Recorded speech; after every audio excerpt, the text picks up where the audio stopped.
আজই ডাউনলোড করুন আর এনজয় করুন আপনার পছন্দের শো। তুমি আমাকে, তোর সাহস কি করে হয় আমার আয়ুষের সম্বন্ধে বাজে কথা বলার? আর একবারও যদি এই ধরনের কোনো কাজ করেছিস তার ফল কিন্তু ভালো হবে না ছোট। কি হয়েছে তোর? কিছু হয়নি পিসি। কুসুম তুই আমাকেও বলবি না? কিছু হয়নি। কি বলতো, তুই না আমার থেকে কিছুই লুকোতে পারিস না, আমি সবটা বুঝে যাই। ম্যাডাম বকেছে বলে মন খারাপ? পিসি, ভুলটা তো আমারই। একটা আংটি সামলে রাখতে পারি না আমি, তাহলে সবকিছু কি করে সামলাবো? কুসুম তুই ঠিক পারবি। কথায় আছে মেয়েদের মাথায় সিঁদুর ছুলে নাকি মেয়েরা দুম করে অনেকটা বড় হয়ে যায়। দেখবি তুই সবকিছু ঠিকভাবে সামলে রাখতে পারছিস। আচ্ছা কুসুম, দুদিন বাদে তোর বিয়ে, আর তুই এরকম মুখটা বাংলার পাঁচের মতো করে ঘুরে বেড়াবি?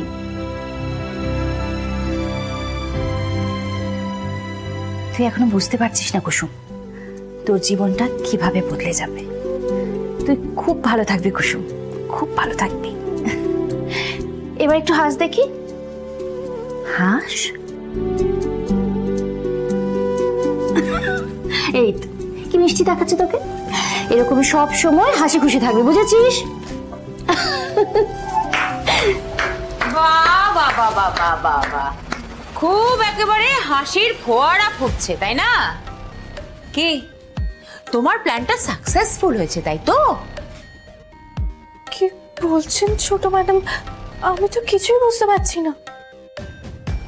না না না, তুমি তো কোনোদিন কিচ্ছু বুঝতে পারো না। কুকি কুকি তো তুমি। মুখটা দেখো, যেন ভাজা মাছটা উল্টে খেতে পারে না।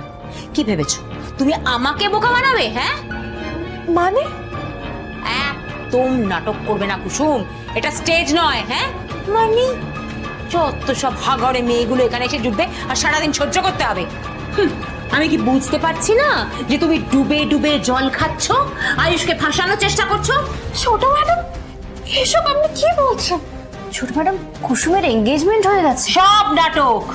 এসব কেউ ধরতে না পারলো, আমি ঠিক ধরে ফেলেছি।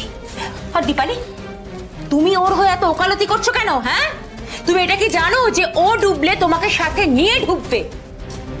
কি ধরিবাজ মেয়ে, বাপ রে বাপ। প্রথমে আয়ুষের সাথে বন্ধুত্ব করেছো, তারপরে আয়ুষের পাশে পুজোয় বসে পড়লে, আর এখন নিজের হাতের আংটি আয়ুষের হাতে পরিয়ে দিয়েছো। হ্যাঁ, ছোট সাহেব তো বললেন যে উনি কিভাবে এই আংটিটা পেয়েছে। সব সাজানো, সব নাটক। আমি খুব ভালো করে বুঝেছি যে তুমি এই গাঙ্গুলি বাড়ির মালকিন হতে চাও, ঠিক তাই না? হ্যাঁ, শঙ্করটা তো এই জন্যই তোমাকে এখানে এনে রেখেছে, যাতে এই বাড়ির সব ছেলেগুলোর মাথাটা চিবিয়ে খেতে পারো। কাকিমণি তো জানা নাই, তাই বলছি জাদুকরকে। খুব খারাপ লাগছে না? হ্যাঁ, কান্না পাচ্ছে তো? কাঁদো কাঁদো, আমার কিচ্ছু যায় আসে না। এইসব চোখের জলে না তোমার দেবীমার মন গলতে পারে, আমার গলবে না। এই অজয়ের সাথে বিয়েটা তুমি ইচ্ছে করে ভেঙেছো, তাই না? হ্যাঁ, ছোট ম্যাডাম, ধরা পড়ে গেলে তো কুসুম। ছি ছি ছি ছি ছি, কত কান্নাকাটি করে কত নাটকটাই না করলে তুমি।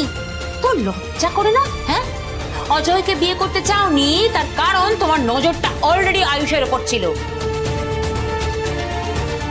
আর তুমি অকারণ অজয়ের উপর এতগুলো অভিযোগ আনলে। হ্যাঁ, এবার একটা হেস্তনেস্ত করতেই হবে।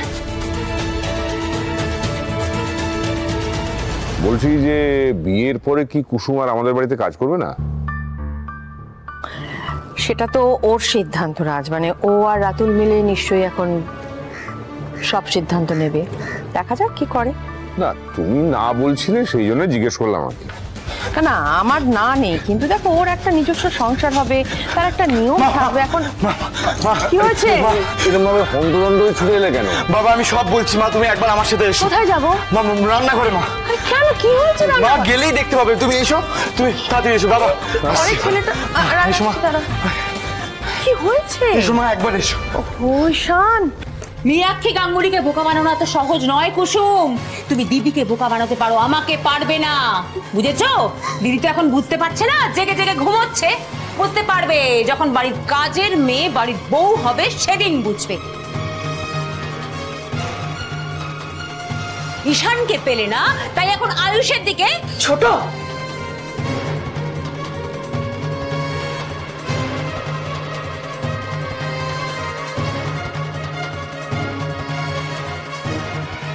এই যে এই মেয়ে নিজের মুখে স্বীকার করেছে দিদি, ও আয়ুষকে ফাঁসানোর চেষ্টা করছিল, আর ঠিক সেই কারণে কাল পূজার সময় পাশে গিয়ে বসছে। চুপ কর কাকিমণি। ঈশান, তুমি বেরিয়ে যাও। মা আমি বেরোতে বলেছি তোমাকে। হ্যাঁ মা।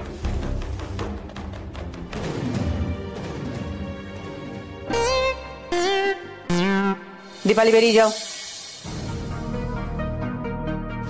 দাঁড়াও, তুমি কোথাও যাবে না। দিদি, বিজনেসের কাজে তুমি সারাদিন ব্যস্ত থাকো, এই বাড়িটা তো আমাকেই সামলাতে হয়। এই মেয়ে যাই করে নিক না কেন আমার চোখকে ফাঁকি দিতে পারেনি। কি সাহস ভাবো তোমার ছেলের দিকে নজর দেয়?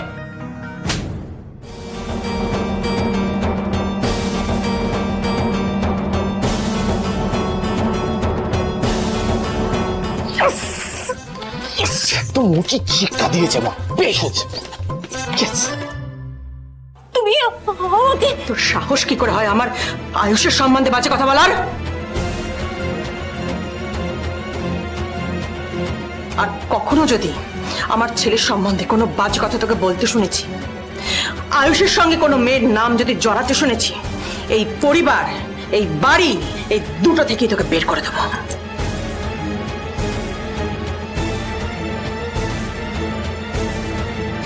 সাবাস মা, সাবাস।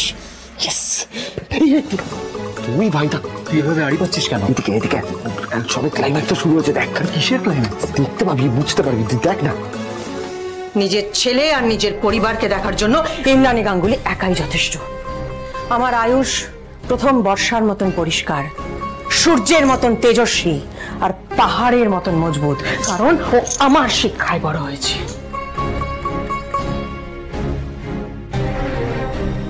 কাকিমণি ওইভাবে গালে হাত দিয়ে দাঁড়িয়ে আছে কেন? মায়ের কাছে কষিয়ে থাপ্পড় খেয়েছে ভাইটা। কি বলছিস তুই? দাঁড়া দাঁড়া দাঁড়া, কোথায় যাচ্ছিস? আরে মা প্রচন্ড রেগে আছে, আমাকে যেতে দে। না না দাঁড়া দাঁড়া, মা একদম ঠিক কাজ করেছে। যেভাবে কাকিমণি হাত ধুয়ে জাদুঘরের পেছনে পড়েছিল, একদম মা উচিত শিক্ষা দিয়েছে কাকিমণিকে। এই শোন না, আমরা যাই, বুঝলি? তাহলে কখন আমি খেয়ে যাবো। চল বেরো বেরো, চল চল চল চল। এরপর থেকে আয়ুষের সম্বন্ধে কিছু বলার আগে ভেবে বলবি। দিদি চুপ! আর একবারও যদি এই ধরনের কোনো কাজ করেছিস, তার ফল কিন্তু ভালো হবে না ছোট।